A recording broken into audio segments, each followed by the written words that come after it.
Selamat datang kembali.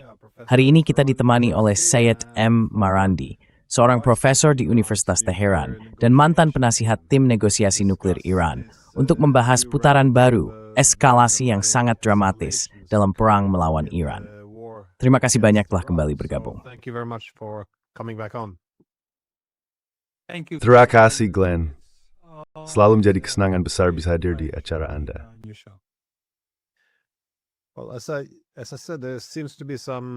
Baik, seperti yang saya katakan, tampaknya ada gelombang eskalasi yang sangat kuat. Pertama, kita mendengar tentang serangan terhadap pembangkit listrik tenaga nuklir Bushehr. Serangan itu tidak mengenai reaktor nuklirnya, tetapi cukup dekat untuk menimbulkan kekhawatiran tentang apa yang bisa terjadi dalam serangan semacam itu terkait kontaminasi nuklir. Kita juga telah melihat pembunuhan lebih lanjut terhadap para pemimpin Iran. Dan tentu saja, yang terbaru berita terkini dalam 2 jam terakhir, tampaknya adalah serangan terhadap bagian selatan Teheran, yang merupakan ladang gas alam terbesar di dunia. Maksud saya rasa Iran memiliki banyak cara untuk membalas. Bagaimana Anda menilai situasi ini? Kemana Anda melihat arah perkembangannya?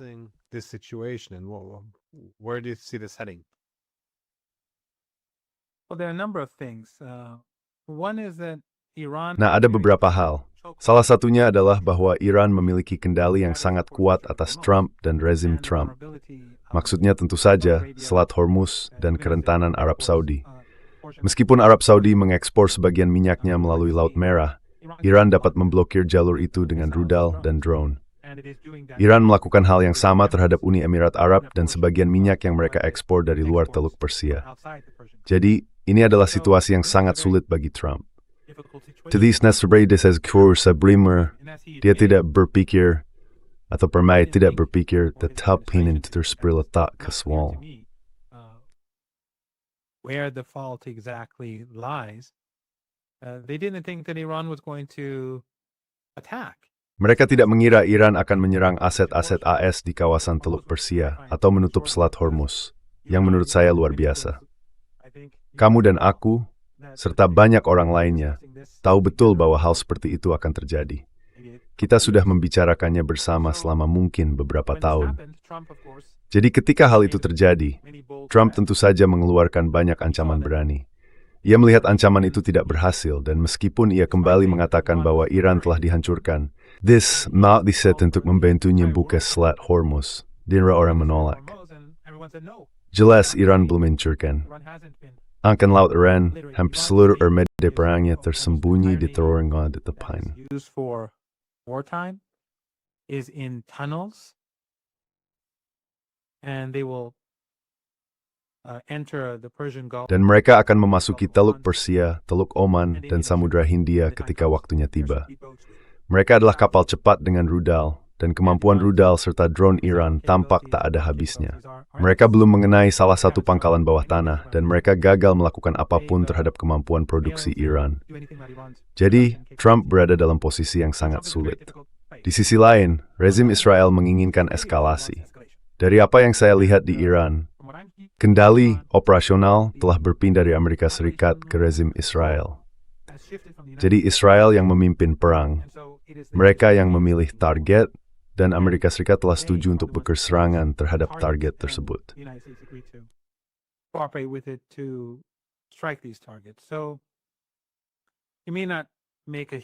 Jadi mungkin ini tidak akan membuat perbedaan besar, tetapi tetap signifikan. Saya pikir rezim Israel, dan mungkin juga Amerika Serikat, ingin meningkatkan ketegangan untuk melihat sejauh mana Iran akan melangkah. Itu salah satu kemungkinannya. Saya pikir mereka akan segera mengetahui bahwa Iran bersedia bertahan sampai akhir dan akan berjuang sampai titik terakhir. Jadi percobaan ini adalah tindakan yang bodoh. Beberapa orang percaya bahwa rezim Israel menginginkan kehancuran total aset minyak dan gas di kawasan Teluk Persia, dan ada kemungkinan Trump akan mendukung hal itu. Bagaimanapun juga, Iran akan tangga eskalasi jika itu yang dilakukan oleh koalisi AS-Israel. If that is what the US-Israeli coalition does.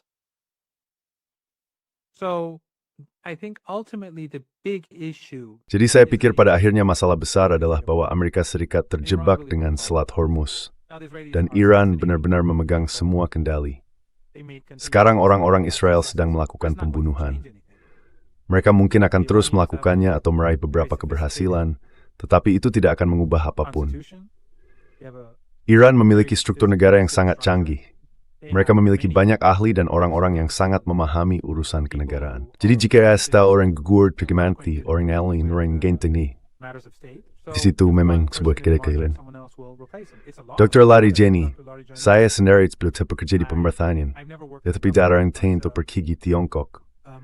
I encouraged him to go to China, and ultimately when he went, he asked me to go with him. Dan pada akhirnya ketika dia pergi, dia memintaku untuk ikut bersamanya. Ketika dia kembali, dia memintaku untuk mengurus berkas mengenai Tiongkok untuknya. Jadi selama beberapa tahun, sampai dia meninggalkan parlemen, dia adalah ketua parlemen, aku bertanggung jawab atas berkas itu atas namanya. Sebagai relawan, aku tidak menerima gaji untuk hal ini. Dia adalah orang yang luar biasa, sangat cerdas, sangat berdedikasi, dan sangat bermoral. Ini adalah kehilangan besar, dan aku sangat menyayanginya. Dia sangat sopan, berpendidikan tinggi. Namun setiap orang bisa digantikan oleh orang lain, dan pengorbanan itu sendiri dapat meningkatkan semangat masyarakat. Hal itu semakin membangunkan kesadaran masyarakat seperti yang kita lihat hari ini di jalan-jalan selama pemakamannya. Di selater Majiske the Smorder with Horror the Strepleaf Kent Londinam Year of Eland. Yang we did tada, that in seperti space dalib forward dia be to tire. In a naval ceremony in India. So I don't see any. Jadi saya tidak melihat adanya keberhasilan yang berarti. Karena jelas, Anda tidak bisa mengatakan bahwa sebuah pembunuhan adalah keberhasilan. Tetapi itu tidak akan mencapai hasil yang mereka inginkan. Faktanya, hal itu justru akan menimbulkan efek sebaliknya. Seperti yang kita lihat dengan kemartiran Ayatollah Khamenei, hal itu benar-benar memobilisasi bangsa dengan cara yang belum pernah saya saksikan sebelumnya. Bahkan pada tahun 1980-an. Saya menyaksikan sendiri hal-hal di Teheran, dan saya melihat gambar serta video yang belum pernah ada sebelumnya. Orang-orang turun ke jalan, kerumunan besar. Saya berada di sana pada hari Jumat. Lalu koalisi AS Israel mengebom orang-orang yang sedang berdemo di jalan. Mereka membunuh seseorang, dan Anda bahkan tidak mendengarnya di media barat. Tapi tidak ada yang melarikan diri.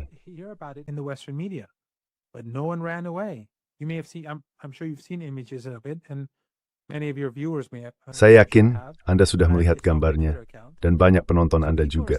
Itu ada di akun Twitter saya. Rakyat tetap teguh, dan mereka telah dimobilisasi. Amerika Serikat memiliki rencana untuk melakukan serangan teror tadi malam, serta kerusuhan seperti yang mereka lakukan beberapa bulan lalu. Rencana itu benar-benar gagal. Ada orang-orang di jalanan di seluruh Teheran dan di seluruh negeri, dan mereka tidak bisa berbuat apa-apa. Secara keseluruhan, saya pikir perang berjalan sangat baik bagi Iran. Ini menyakitkan. Mereka telah membunuh banyak orang, termasuk anak-anak sekolah. Mereka telah mengebom rumah sakit. Hari ini mereka mengebom infrastruktur penting. Tidak ada dari semua ini yang membuat kami senang. Ini menyakitkan.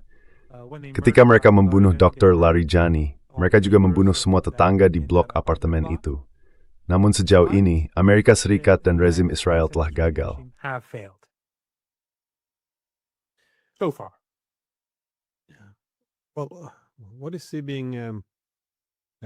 Baik, apa kemungkinan pembalasan mereka?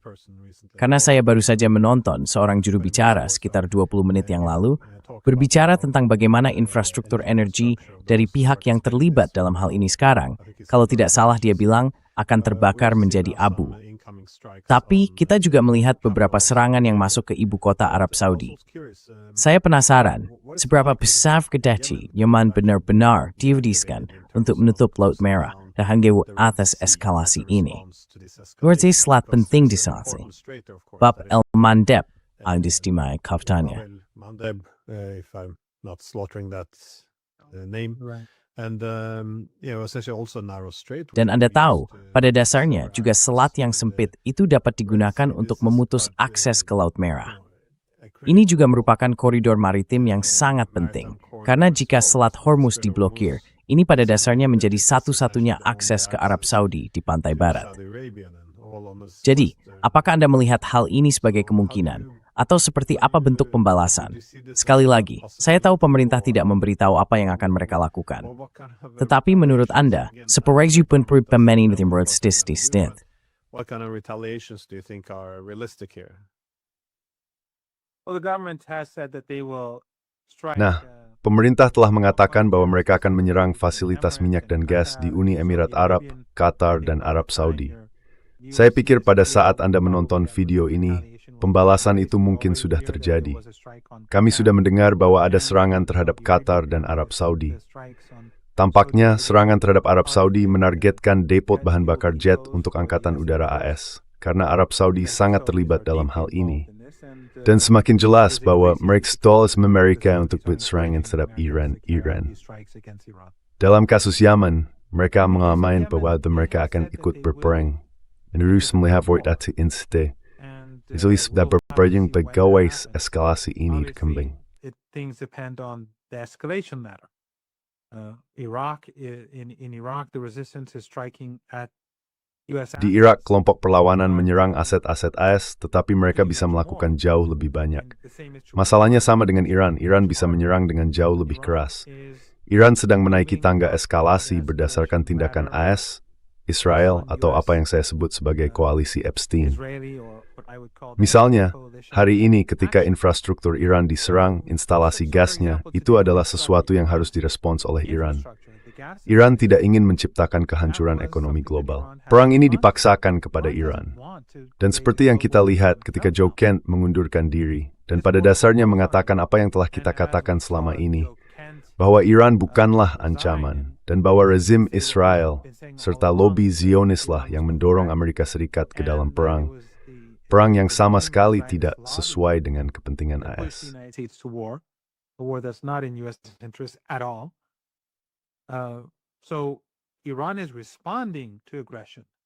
Jadi, Iran sedang menanggapi agresi dan telah menutup Selat Hormuz untuk menekan Amerika Serikat, para proksinya, dan sekutunya. Namun jika Amerika Serikat bergerak untuk menghancurkan wilayah atau instalasi penting Iran, maka Iran akan melakukan hal yang sama. Dan kemudian kita pasti akan memasuki mode krisis terkait ekonomi global. Karena nantinya bahkan jika permusuhan berakhir dan tuntutan Iran terpenuhi, George tidak ada minyak atau gas akibat force tak ada kehancuran instalasi, dan jika tidak kapal tanker, lalu apa gunanya? Krisis ekonomi global akan bersifat permanen, atau tidak akan berlangsung selama bertahun-tahun.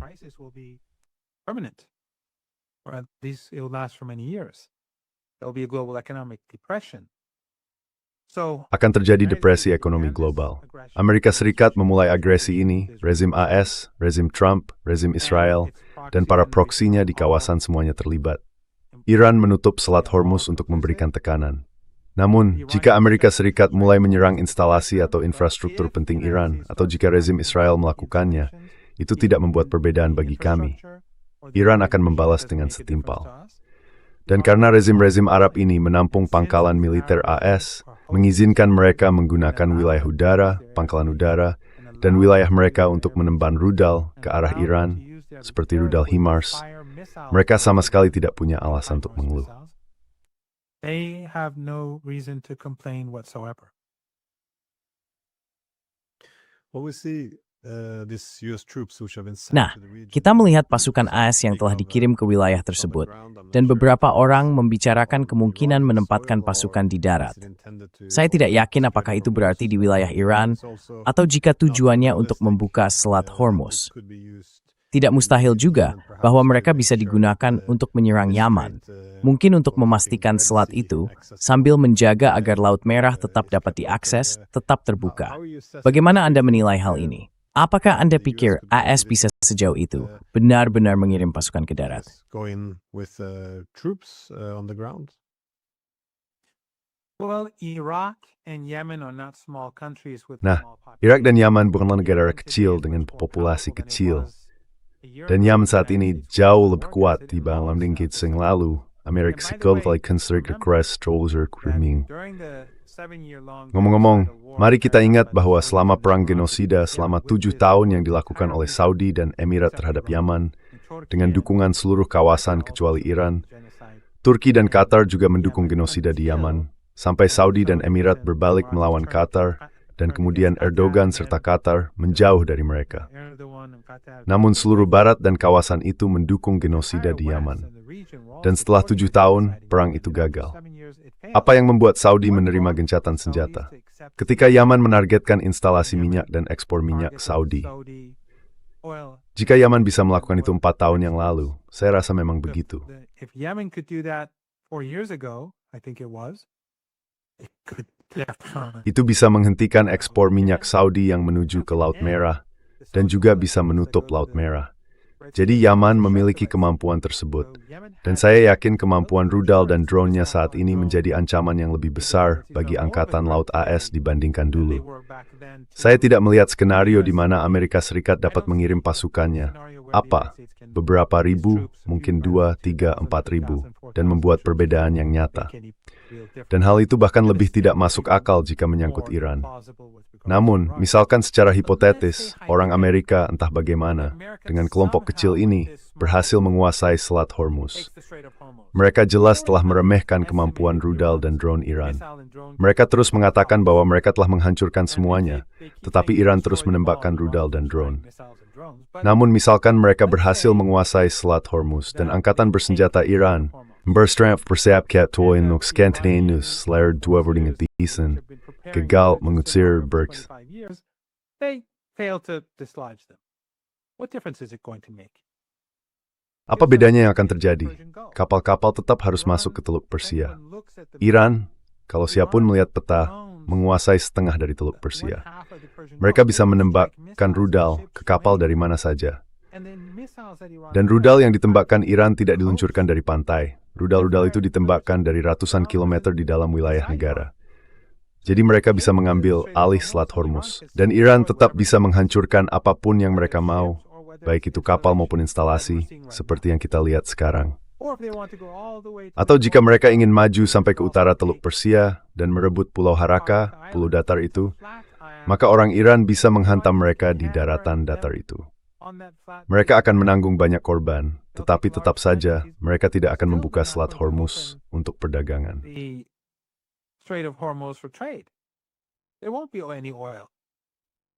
Tidak akan ada minyak. Satu-satunya hal yang akan terjadi adalah, melalui eskalasi, akan ada lebih banyak kapal tanker yang hancur, dan lebih banyak instalasi minyak dan gas yang rusak. Jadi pada akhirnya ketika ini berakhir, dan ini pasti akan berakhir pada suatu titik, itu akan berakhir dengan kegagalan. Kegagalan AS dan kegagalan Israel. Lalu tidak akan ada minyak yang mereka coba kembalikan ke pasar. Dan setiap hari yang berlalu, Glenn, ada sekitar 15 atau 20 juta barel per hari yang tidak dikirim ke pasar. Kekurangan itu bersetiap jam.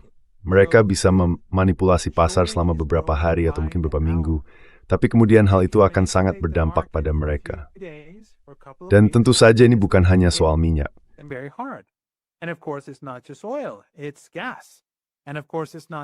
Itu gas. Dan tentu saja bukan hanya gas, itu juga pupuk dan petrokimia. Ini juga tentang impor dan ekspor, karena kerajaan keluarga Arab ini merupakan pasar konsumen yang sangat besar.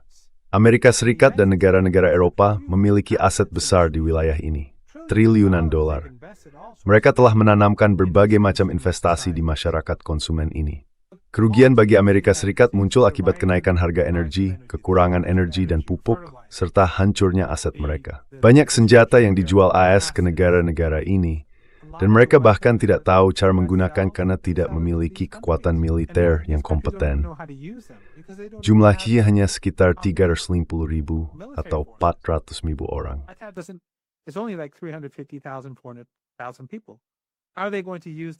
Bagaimana mereka menggunakan semua jet yang mereka beli itu?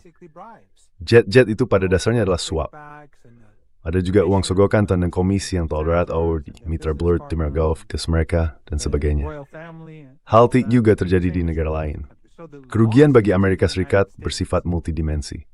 Dan tentu saja, petrodolar juga terpukul. Dalam kondisi seperti ini, saya tidak melihat Amerika Serikat menemukan jalan keluar.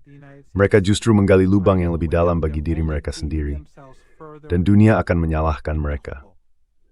Maksud saya, apa yang dikatakan Joe Kent diakui di seluruh dunia.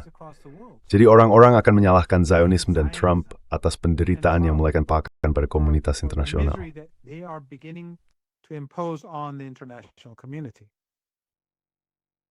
Yeah, the resignation letter of Joe Kent. Ya, surat pengunduran diri Joe Kent sekarang sudah dibaca puluhan juta kali secara daring. Cukup luar biasa bahwa orang nomor 2 di sana justru yang mengundurkan diri dan mempublikasikannya. Ini menunjukkan bahwa narasi tentang perang ini tidak berjalan dengan baik. Tapi saya rasa apa yang kamu sebut sebagai kepanikan mungkin benar, karena awalnya ini tampak seperti Trump benar-benar mengira ini akan menjadi seperti Venezuela. Serangan cepat, selesai sebelum akhir pekan, sebab ada sermamdisker, en tidak mengan sisap, na meminta wijata, dan the Thors in his info. The government didn't fall and the army didn't collapse. And so I can... Jadi tampaknya ada ketidakpastian tentang langkah lain yang bisa diambil. Kami telah melihat laporan bahwa Trump cukup kesal karena tidak ada opsi militer untuk membuka Selat Hormuz. Namun tampaknya, seperti yang sering terjadi dalam situasi semacam ini, mempersiapkan pihak proksi untuk berperang atas nama Anda, hal itu telah dicoba. Negara-negara Teluk sejauh ini tampaknya menolak, setidaknya untuk saat ini. Mereka tidak ingin terlibat dalam pertempuran langsung dengan Iran.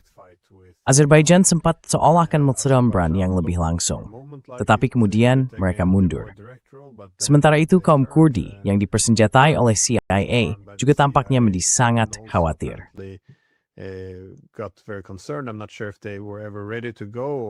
Saya tidak yakin apakah mereka pernah benar-benar siap untuk berangkat, atau hanya tidak ingin bertaruh pada kuda yang kalah. Namun bahkan sekutu-sekutu AS, NATO, dan mereka yang berada di Asia Timur tidak ingin ikut serta dalam misi ini. Saya tidak tahu bagaimana mereka akan melakukannya, tetapi ada pembicaraan tentang konvoi untuk mencoba membuka Selat Hormuz. Hal terbaru yang kita lihat sekarang, setidaknya dari apa yang kita baca di media Amerika, adalah adanya tekanan terhadap Suriah untuk masuk ke Lebanon, yaitu memanfaatkan kekacauan dan membantu Israel dalam hal ini pemerintahan Jolani untuk membantu Israel pada dasarnya menyingkirkan Hezbollah di Lebanon. Bagaimana Anda melihat skenario ini atau kemungkinan hal itu dimulai dan bahkan berhasil?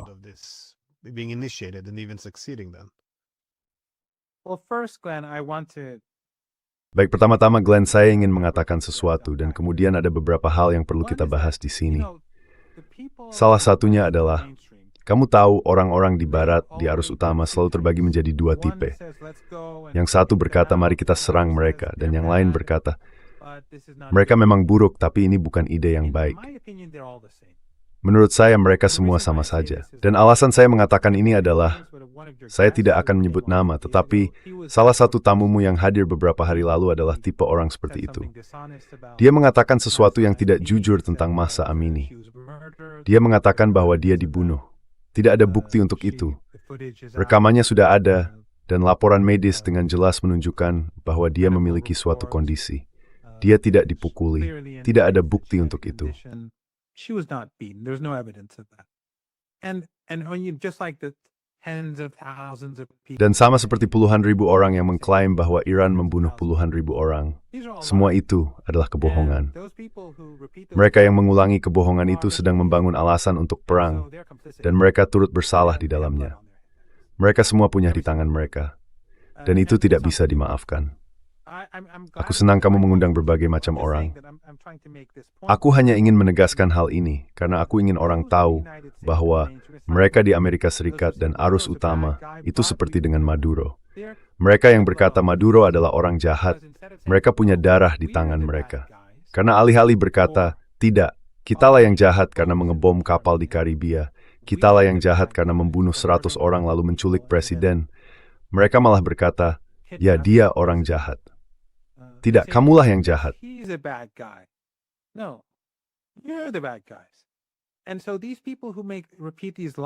Jadi orang-orang yang terus mengulangi kebohongan ini, menurut saya biasanya mereka hanya ingin tetap relevan di arus utama. Atau sebagian dari mereka adalah kaum kiri Eropa. Di selatan global, mereka tidak seperti itu sama sekali. Tapi di Eropa mereka sangat bermusuhan terhadap Iran. Mereka memiliki kebencian lama yang irasional. karena bagi sebagian dari mereka, satu-satunya gerakan revolusioner yang sah adalah milik mereka sendiri. Jadi, tentu saja, revolusi Islam Iran dianggap kolot, terbelakang, dan jahat. Dan para mullah katanya, gila dan menindas perempuan, serta segala omong kosong yang didengar selama 47 tahun. Namun selama 15 atau 19 hari terakhir, Iran tang nufus turun ke jalan. Beginning the war, we've seen millions of people on the streets every night as we speak, Glenn. Setiap malam saat kita berbicara, Glenn, ada kerumunan besar di Teheran, kerumunan besar di seluruh kota. Dan kita semua telah melihat rekaman dan wanita yang tetap bertahan di bawah serangan rudal. Itu bukanlah rakyat yang membenci rezim. Itu bukan rakyat yang rela mati di bawah serangan udara tetapi tetap bertahan. Itu bukan rakyat yang percaya bahwa Mahsa Amini dipukuli sampai mati, bahwa rezim mullah terus membunuh perempuan, atau mereka membantai puluhan ribu orang. Orang Iran lebih tahu apa yang terjadi di negara mereka dibandingkan orang-orang yang tinggal di Eropa dan Amerika Serikat. Dan pada dasarnya berbohong tentang Iran itu menguntungkan mereka. About Iran because it serves their interests. But in any case, the point I'm making is that for me, tapi, bagaimanapun juga, maksud saya adalah bahwa, bagi saya, mereka yang mengatakan Maduro itu jahat, rezim Kuba itu jahat. Tetapi jangan lakukan ini. Tidak, mereka memang jahat, begitu juga pemerintah mereka.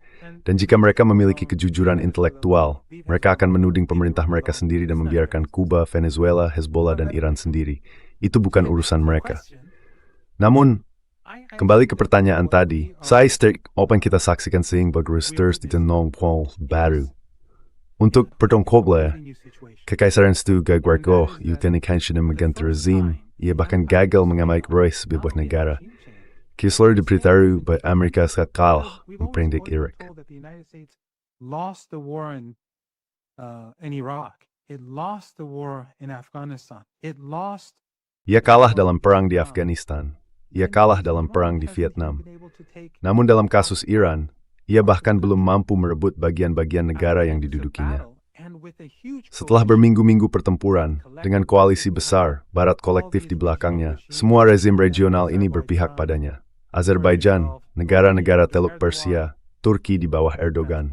Ia mengangkut minyak, pesawat AWACS terbang di atas wilayah udara Turki untuk mengumpulkan intelijen melawan Iran. Dan pangkalan-pangkalan AS juga terlibat. Mereka semua bekerja melawan Iran. Tapi mereka gagal. Mengapa? Karena rakyat Iran mendukung Republik Islam Iran hari ini, kemarin, 2 bulan lalu. Hari ini mereka lebih termobilisasi, lebih bersatu.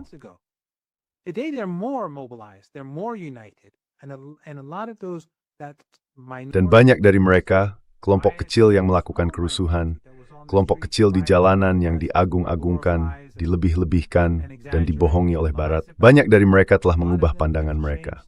Karena sekarang mereka melihat bahwa Barat yang mengaku demokratis dan mendukung, ternyata pada dasarnya tidak seperti yang mereka kira. Mereka dulu hanyalah anak-anak. Mereka mahasiswa tahun pertama, tahun kedua, bahkan siswa kelas 11 atau 12 di sekolah menengah. Tapi sekarang mereka melihat bahwa Barat mengebom sekolah, mengebom rumah sakit, dan seluruh pandangan dunia mereka hancur. Jadi sekarang, saya tidak mengatakan semuanya, tapi banyak dari mereka turun ke jalan seperti orang lain. Dan saya punya contoh-contoh anekdot tentang hal itu.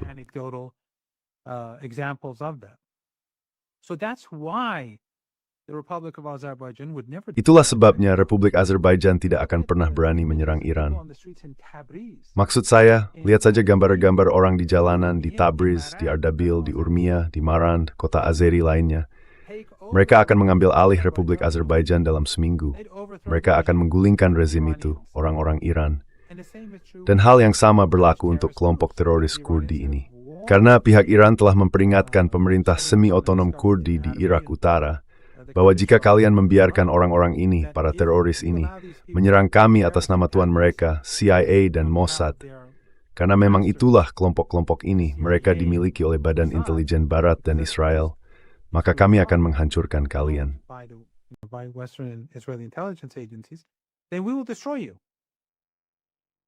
and so will the Iraqi resistance. And then Begitu there juga will dengan not perlawanan be Irak. Dan kemudian tidak akan ada lagi pemerintahan Kurdi otonom di Irak Utara. into northern Iraq. Jadi mereka mundur, So they stood mereka back, menahan diri. stood down. Jolani jika dia mencoba melakukan sesuatu terhadap Lebanon, pertama-tama dia sudah menunjukkan jati dirinya yang sebenarnya. Who is Sekarang semua orang tahu, kecuali mereka yang benar-benar sektarian, orang-orang sektarian yang bodoh seperti tipe Wahabi, Takfiri, Salafi yang menutup mata terhadap kebenaran dan hanya mendukung para teroris ini.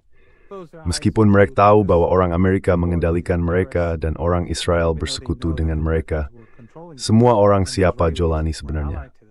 Dia adalah aset Amerika Serikat. It's, he's a U.S. asset.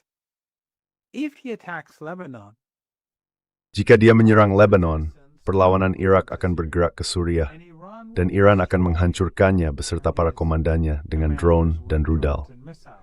Kami tidak memerlukan drone dan rudal jarak jauh yang kami gunakan untuk menyerang Israel. Drones and Kami bisa missiles. melakukannya dengan yang berjangkauan lebih pendek, kelas rudal dan drone yang berbeda, seperti yang kami lakukan di Teluk Persia. Just like what we're doing. Jadi saya tidak berpikir dia akan melakukan But I don't itu think juga. he's going to Pada do akhirnya, that. Amerika Serikat telah gagal menemukan teroris di dalam Iran.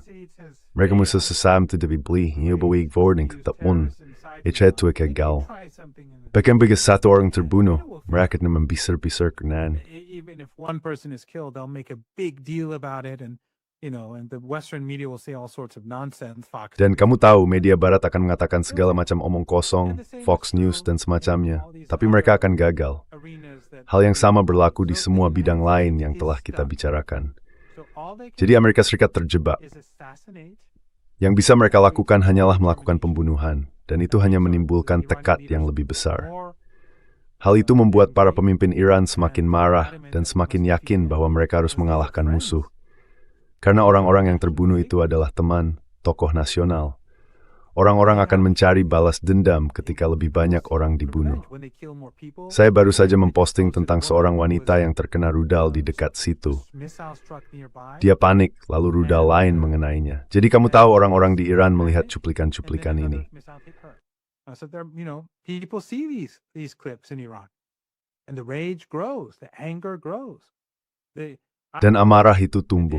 Kemarahan itu semakin besar. Hari ini aku berada di pemakaman, kerumunan besar untuk Dr. Larijani dan para perwira Angkatan Laut. Aku bukan pejabat pemerintah.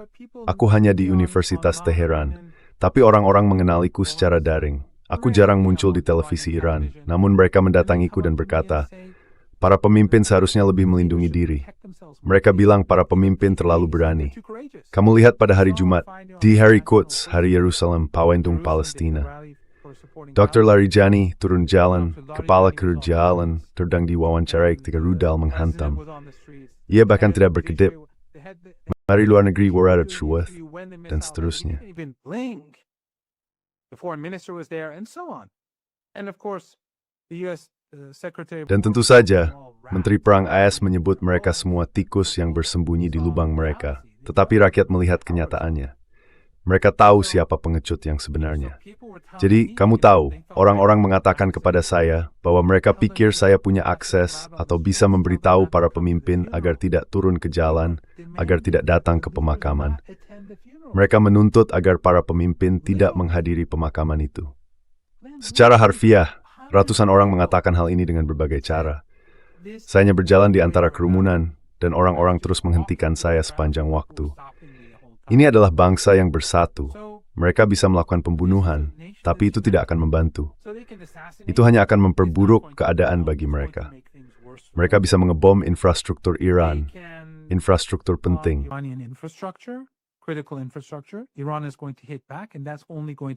Iran akan membalas, dan itu hanya akan membuat keadaan semakin rumit. Karena seperti yang saya katakan, jika Amerika Serikat memenuhi tuntutan Iran, maka Selat Hormuz bisa dibuka. Dan setelah beberapa waktu, aliran minyak, gas, dan petrokimia bisa kembali normal. Namun jika infrastruktur penting di Iran dihancurkan, maka kehancuran itu akan terjadi di wilayah tempat mereka memiliki pangkalan. Jadi masalahnya akan menjadi jangka panjang. Itu juga bukan solusi. Trump terjebak darur, dan Netanyahu tentang kaum Zionis yang nampak keras.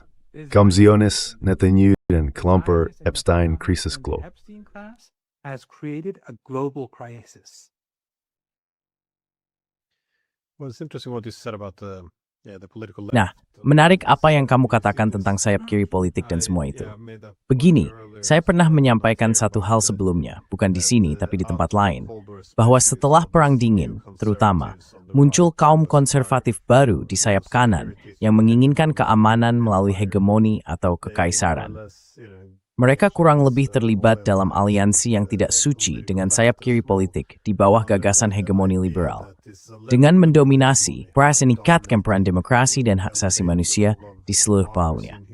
Jadi sekarang semua konflik disebutkan sebagai masalah kemanusiaan. All conflicts are now just framed as humanitarian, and then suddenly you see the Dan kemudian tiba-tiba kamu melihat hal sebaliknya. people advocating for Orang-orang yang dulu membela perdamaian di kubu kiri, sekarang berkata, ya, perdamaian berarti kita tidak bisa mendukung para otoritarian itu. Jadi itulah mengapa Maduro, Rusia, Iran, semuanya disebut rezim, dan mereka kehilangan legitimasi serta tidak boleh didukung. Tapi seperti yang kamu katakan, begitu mereka dikecam, secara tidak langsung, mereka sudah membuat alasan untuk perang. Bahkan ketika kamu mengatakan kepada orang-orang di kubu kiri bahwa ini tentang membebaskan perempuan, tiba-tiba mereka mendukung perang. Kamu juga melihat hal ini dalam perang di Ukraina. Di kubu politik kiri, orang-orang yang biasanya paling cepat memperjuangkan perdamaian, mereka tidak lagi berbicara tentang diplomasi. they're not talking about the diplomacy, they're not talking about dialogue, mutual understanding, or peace. Mereka tidak sedang membicarakan dialog, saling pengertian atau perdamaian. Mereka membicarakan bagaimana mengirim lebih banyak senjata, bagaimana menutup, kamu tahu, media lawan. Dan ya, pada dasarnya itulah yang mereka bicarakan. Seluruh konsep perdamaian telah diselewengkan sampai batas yang sangat jauh. Aku menyukai Jeffrey Sachs karena alasan ini. Ia pergi berbicara di Dewan Keamanan PBB, ini sebelum serangan terhadap Venezuela. Dan ia memulai dengan mengatakan, saya tidak di sini untuk membahas karakter pemerintahan Venezuela. Itu bukan intinya. Kita sedang membicarakan apa yang direncanakan oleh AS. Dan ia ingin menyingkirkan seluruh hal itu. Karena begitu kamu masuk ke situ, entah kamu mendukung ini dan kami mengutukmu, atau kamu juga mengutuk dan kemudian membuat alasan untuk perang. You also condemn him, then make the point for war. He just swept this whole thing aside. Dia langsung menyingkirkan seluruh hal itu. Tapi saya ingin menanyakan sesuatu yang Anda katakan. Anda menyebutkan bahwa jika AS memenuhi tuntutan Iran, dan saya memang melihat Menteri Luar Negeri Iran mengatakan bahwa Iran tidak menginginkan gencatan senjata, melainkan penyelesaian politik atau perdamaian. Jadi perdamaian tidak sama dengan gencatan senjata. Dan sekali lagi, kita juga telah mendengar argumen serupa dari Rusia. Gencatan senjata adalah jeda sementara yang memungkinkan musuh untuk berkumpul kembali, mengisi ulang, dan kembali bertempur. Sementara penyelesaian damai akan menangani penyebab yang mendasarinya dan benar-benar menemukan solusi. Jadi, apa solusinya? Apa tuntutan yang harus dipenuhi Amerika? Maksud saya, apa posisi awal Iran, dan di mana Anda melihat kemungkinan kompromi bisa terjadi? Where do you see possible compromises coming in? Well, first I just wanted to, because I was thinking. Baik, pertama-tama saya hanya ingin mengatakan, karena saya sedang berpikir, saya benar-benar tertawa dalam hati.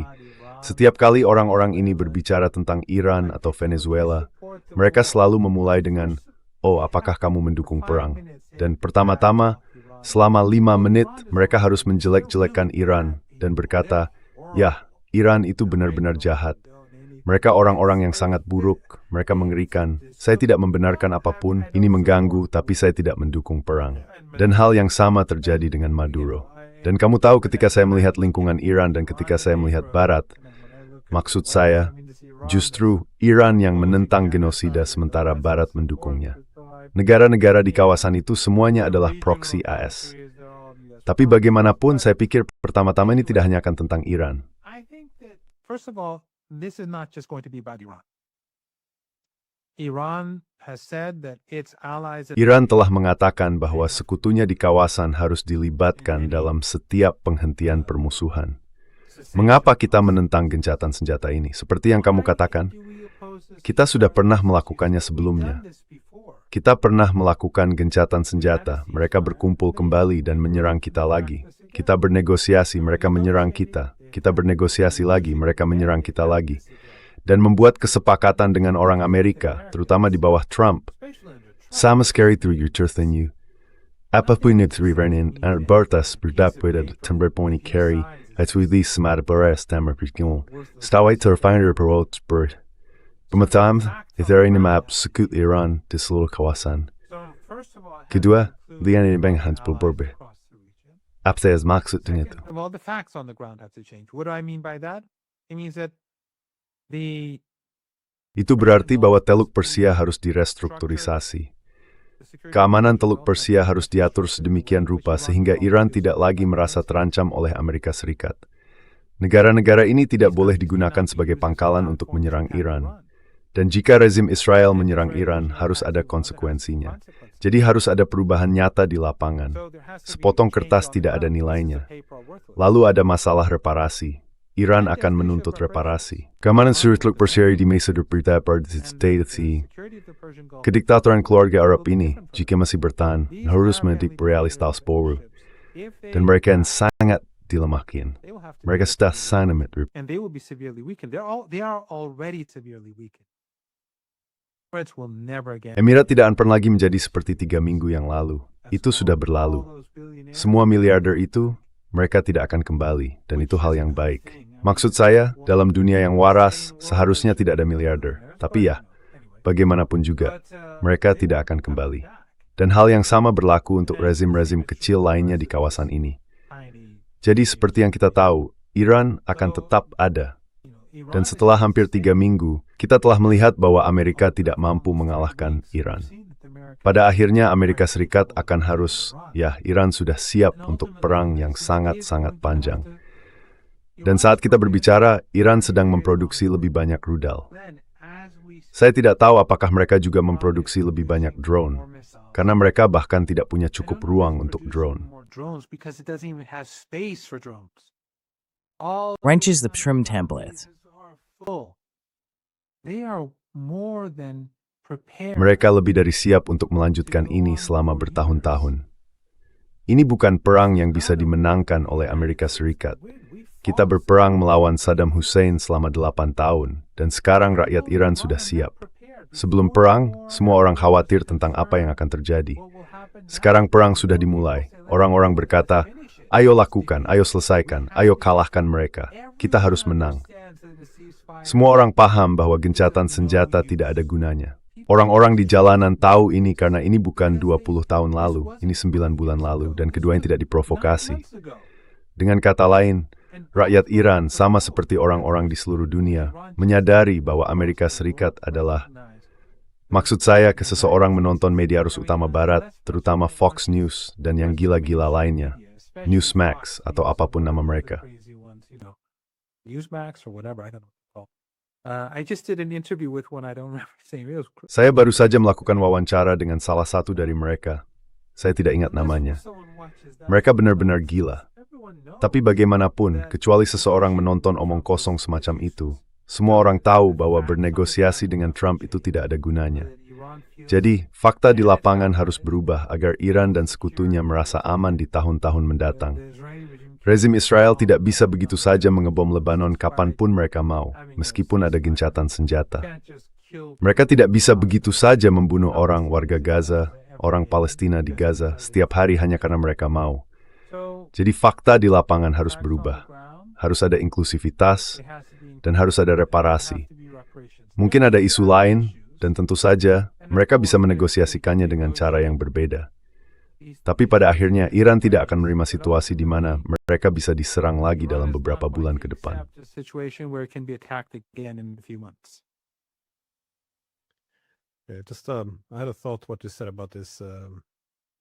Aku terpikir tentang apa yang kamu katakan, kecaman wajib terhadap lawan. Aku sudah sering ikut wawancara dan debat, dan hampir selalu dimulai dengan pertanyaan yang sama. Apakah kamu mengecam Putin? Apakah kamu mengecam Iran? Apakah kamu mengecam Hamas? Kamu tahu, itu pertanyaan pembuka. Sangat cerdik. Karena jika seseorang ragu-ragu sudah langsung tersirat, kamu tahu, ada dikotomi palsu di situ.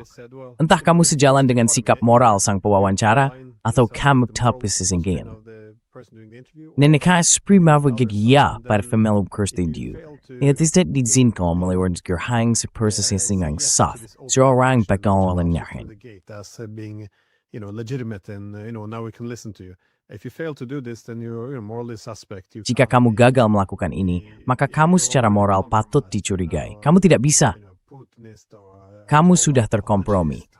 Sekarang kamu dianggap sebagai pendukung Putin, atau pembela total, atau apapun istilah yang digunakan. Sekali ini cerdik, karena memaksa seseorang untuk memilih. Entah kamu disingkirkan, jadi sekarang kami tidak bisa mendengarkanmu, atau kamu harus menerima premisnya. Dan jika kamu menerima premis itu, jika kamu mengutuk, maka pada dasarnya, kamu sedang menyatakan pihak mana yang baik, mana yang jahat, mana yang sah, mana yang tidak sah. Dan itu juga menyiratkan kapan konflik dimulai. Tidak ada yang akan memulai wawancara dengan bertanya kepadaku, apakah kamu mengutuk perlakuan Israel selama beberapa dekade terakhir?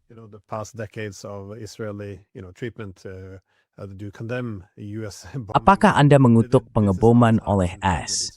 Pertanyaan ini sebenarnya tidak dimaksudkan seperti itu. Selalu mengarah ke satu sisi dan bersifat manipulatif, tapi sangat efektif. Orang-orang sulit melewati titik awal itu. Hanya satu pertanyaan terakhir meskipun. Saya lupa siapa, ada seorang juru bicara, saya kira dari pemerintah Iran, atau mungkin menteri luar negerinya. Saya agak bingung sekarang, yang mengatakan bahwa tidak akan ada jalan kembali ke keadaan seperti sebelumnya di Selat Hormuz. Bagaimana Anda menafsirkan pernyataan itu? Saya tidak yakin apakah Anda mendengarnya, tapi apakah jalur perairan, aksesibilitasnya akan bergantung pada kondisi tertentu di masa depan. Menurut Anda, apa maksud dari pernyataan itu? Maaf, ini banyak spekulasi.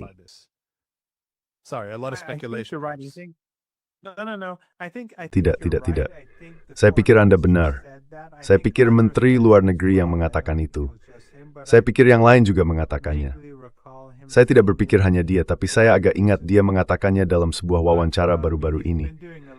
Tapi maksud saya, dia sudah banyak melakukan wawancara, dan dia melakukannya dengan cukup baik. Sebenarnya, beberapa orang mengatakan kepada saya bahwa dia sering tersenyum menyeringai. Dan tampaknya saya dikenal oleh beberapa orang karena senyum menyeringai saya. Dan mereka bilang dia melakukannya lebih baik daripada saya. Jadi saya seharusnya iri. Terima kasih. Saya belum menonton banyak wawancaranya. Saya hanya melihat sedikit cuplikan karena begitu banyak hal yang terjadi dan koneksi internetnya tidak begitu bagus. Tapi saya pikir, dari saya masih dengar, ini cuplikan berat.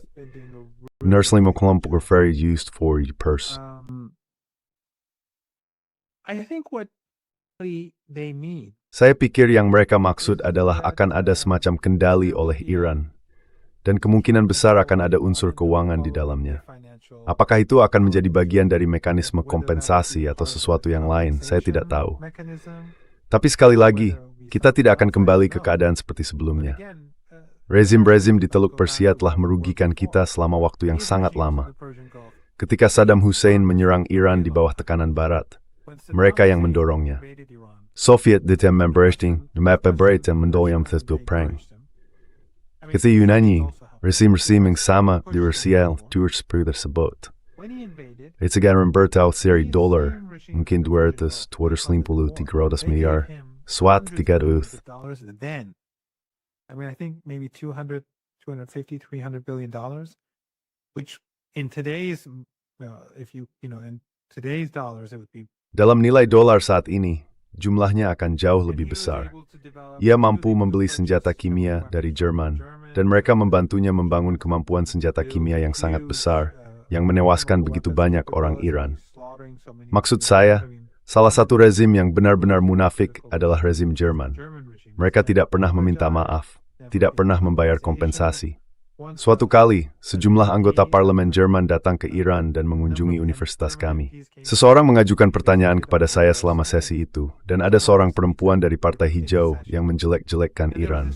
Saya berkata, "Permisi, saya adalah korban senjata kimia.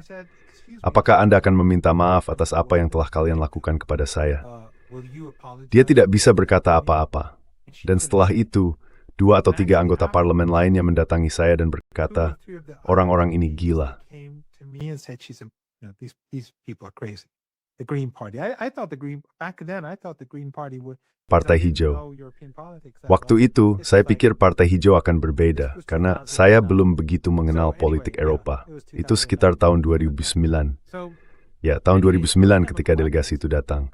Bagaimanapun, senjata kimia itu, ya, banyak pendanaannya berasal dari negara-negara tersebut. Mereka mendukung Saddam Hussein. Kita memaafkan mereka setelah perang dan menormalkan hubungan. Lalu mereka mulai membangun pangkalan.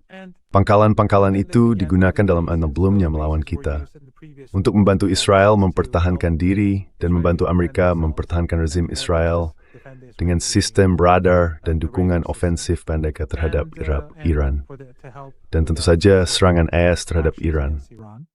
And of course, the US attack on Iran. So we have many grievances.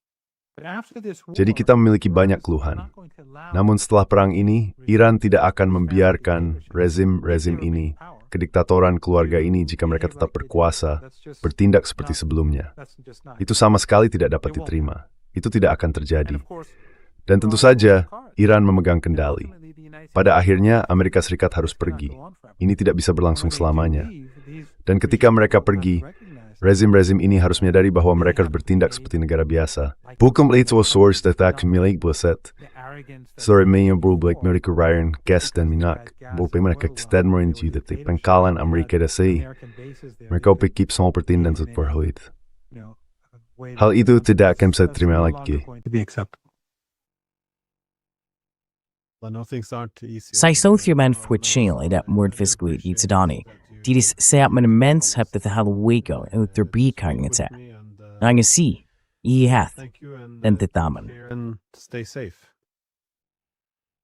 Thank you. En six damenspoor Glen. Srimileken te gisir lahain. Dan through the sugar pograi behibat en Glen. For all the great work that you do.